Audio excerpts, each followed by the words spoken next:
আমি এখন আছি সিদ্ধিগুঞ্জের বাজারে। একটা সময় এই বাজারের কত জৌলস আসিল, তো আজকে এই বাজারটি একদম শূন্য। হ্যাঁ, কিছু নাই, দোকানপাট কিছু নেই। আর বিশাল বড় বড় ঘর আছিল, বিশাল বড় বড় আড়ত আছিল এখানে। বাপদাদার কাছ থেকে শুনছি এই বাজারের অনেক ইতিহাস। আমাদের বৃহত্তর কুমিল্লার মধ্যে 10টা বাজারের মধ্যে একটা বাজার ছিল, আর আজকে এই বাজারটা একদম শূন্য, কোনো মানুষজন কিচ্ছু নেই। বেশি দিন হয় নাই, আমার মনে আছে আমি ছোটোবেলা কিন্তু আমার দাদির সাথে একবার আসছিলাম এই বাজারে। এই যে এই সাইডের গল্লিটাতে দেখেন কত পুরান পুরান দোকান। একটা কথা আছে না, যে আজকে সকালবেলা ধনীরে তুই বিকাল সন্ধ্যাবেলা ফকির সন্ধ্যাবেলা, তো এই কথাটা এই বাজারের সাথেই যায়। হ্যাঁ, আর এই যে এখানে দেখেন দোতলা দোকান।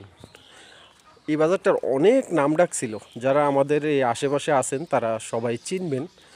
সিদ্ধিগুঞ্জের বাজার আর কি বলে, বিশাল বড় এরিয়া ছিল কিন্তু। এই যে তো এই বাজারটা আজকে একবারে ধ্বংস, কিচ্ছু নাই। অনেক পুরাতন একটা বাজার। এই যে বিটগুলা, আর এই যে এই দোকানটা দেখেন দোতলা। তো আজকে আমি একা আসছি, তো তাই বিস্তারিত আপনাদেরকে কিছু বলতে পারতেছি না। আমি পরবর্তীতে আপনাদেরকে একটা লং ভিডিও দিব। তো এই হচ্ছে আর কি ইতিহাস। বিশাল বড় এরিয়া কিন্তু। হ্যাঁ, যারা আসছেন মুরব্বীরা হয়তো এই বাজারের কথা বলতে পারবেন, যারা আমাদের আশেপাশে আছেন বা পুরা কুমিল্লার মানুষই কিন্তু বলতে পারবে এই বাজারের কথা। এই যে আমার পিসের দোকানটা দেখেন, দোতলা সিস্টেম, অনেক আগের কিন্তু, এটা মিনিমাম 100 বছর হবে। দরজা জানালা এখনো কিচ্ছু হয়েছে না।